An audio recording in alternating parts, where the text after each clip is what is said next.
Welcome back. کل کے programme میں ہم نے ذکر کیا تھا پاکستان ٹیکنالوجی کے میدان میں کل آئندہ ماہ ایک نئی حد پہ پہنچے گا جب پاکستان میں 3G 4G ٹیکنالوجی کے حوالے سے آکشن ہوگا, نیلام ہوگا, جس سے حکومت کو تقریباً $1.5 ارب کی آمدنی کی بھی امید ہے, اور پاکستان کے عوام کو, خاص طور پہ وہ عوام جو کہ اسمارٹ فونز یوز کرتے ہیں, موبائل ٹیکنالوجی یوز کرتے ہیں, ان کے پاس 3G 4G کی سہولت حاصل ہوگی, جس سے انٹرنیٹ کا استعمال ان کے لیے بہت آسان ہو جائے گا. یہ تمام سہولیات دنیا کے دوسرے ملکوں میں, حتیٰ کہ افغانستان میں بھی موجود ہے, لیکن ہمارے یہاں دیر ہوئی. لیکن اب اس سلسلے میں ایک شفاف نظام کے تحت آئندہ ماہ 3G 4G ٹیکنالوجی کے حوالے سے نیلامی ہوگی. مگر سب سے اہم بات یہ ہے, اور شاید انوکھی, کہ دنیا کا وہ ملک جہاں پہ 3G 4G ٹیکنالوجی حاصل ہوگی, جن لوگوں کو یہ ٹیکنالوجی حاصل ہوگی ان کے پاس یہ سہولت نہیں ہوگی کہ وہ سب سے زیادہ وزٹ کرنے والی ویب سائٹ اور سہولت YouTube کو رجوع کر سکے, کیونکہ YouTube پر پاکستان میں بندش ہے اور اس کو 15 ماہ ہو چکے ہیں. بہت انوکھی صورتحال ہے جس کا کہ ہم نے آپ کو ذکر کیا تھا. پروگرام کے بعد ہمیں خاص طور پہ بتایا گیا ہے ministry of information and technology کی جانب سے اور PTA کی جانب سے بھی کہ YouTube کی بندش کی بڑی وجہ سپریم کورٹ آف پاکستان کا وہ حکم ہے جو پاکستان میں YouTube کے حوالے سے جو انتشار پیدا ہوا تھا جب انتہائی قابل اعتراض فلم اس میں آئی تھی. اس کے بعد سپریم کورٹ آف پاکستان نے ایک حکم جاری کیا تھا. آج بھی حکومت کی جانب سے کہا جا رہا ہے کہ YouTube کھلنے کے راستے میں سپریم کورٹ کا یہ حکم موجود ہے. ہم نے اس حکم کا جائزہ لیا اور اس میں ہم نے غور سے دیکھا, اس میں کہیں نہیں لکھا کہ حکومت پاکستان YouTube کو بند کر دے. اس میں صرف یہ کہا گیا ہے کہ YouTube میں جو قابل اعتراض مواد ہے اسے پاک کیا جائے, اور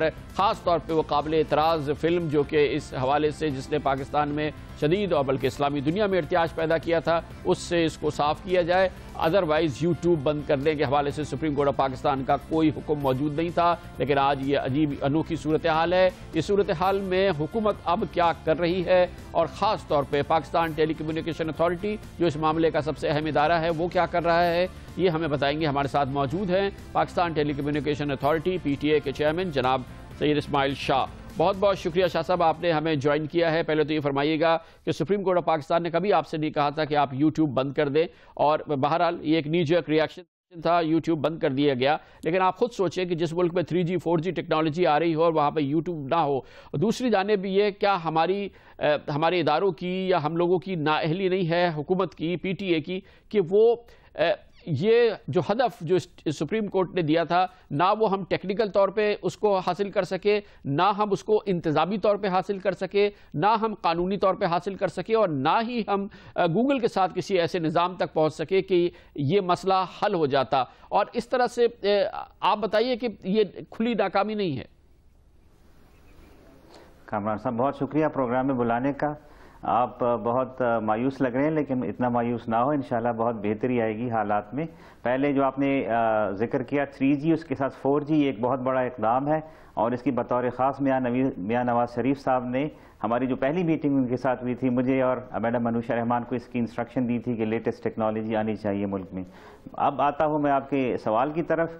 آپ نے دو چیزیں اس کی اٹھائی, ایک تکنیکی وجوہات اور ایک آپ نے قانونی کا. جہاں تک ٹیکنیکس کا تعلق ہے, یہ 3 طرح کے پروٹوکالز ہوتی ہیں, HTTP, اور اس کو بلاک کیا جا سکتا ہے وداؤٹ YouTube کو بند کیے. ایک ہے کہ آپ کا لنک HTTPS سے بنے لیکن ویڈیو HTTP میں کھلے, اس کا ایک ورک اراؤنڈ سلوشن بھی ہے.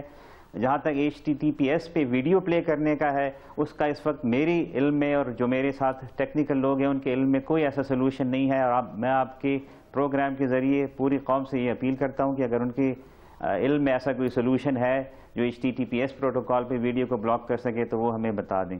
اس کے علاوہ قانونی طور پہ یہ ہوتا ہے کہ جب YouTube کی لوکلائز ورژن جس ملک میں ہو تو پھر YouTube اس ملک کے قانون کو مانتے ہوئے اس ویڈیو کو وہاں سے ہٹا سکتا ہے. اس سلسلے میں گوگل کو کئی دفعہ اپروچ کیا گیا. گوگل نے یہ کہا ہے کہ آپ کے ملک کی جو قانون ہے اس میں انٹرمیڈیٹری لائبلٹی کلاز نہیں ہے. انٹرمیڈیٹری لائبلٹی کلاز یہ ہوتی ہے کہ فار ایگزامپل YouTube پہ ویڈیو اور لوگ چڑھاتے ہیں, YouTube والوں کا اس سے کوئی تعلق نہیں ہوتا. تو انہوں نے کہا کہ وہ رسپانسبل ہوں گے اگر کوئی قانونی طور پہ کوئی جرم کرتے ہیں, نہ کہ YouTube. تو یہ ایک انٹرمیڈیٹری کلاز تھی. اس کے لیے حکومت نے انہیں یہ بھی کہا کہ ہم آرڈیننس کے ذریعے کر دیتے ہیں, لیکن انہوں نے کہا نہیں, ہمیں لا چاہیے. تو منسٹری آف IT نے ہمارے ساتھ مل کے سارے اسٹیک ہولڈر, سیکیورٹی ایجنسیز, سب نے مل کے ایک بل بنایا جس کو الیکٹرانک کرائم بل کہتے ہیں. وہ ایک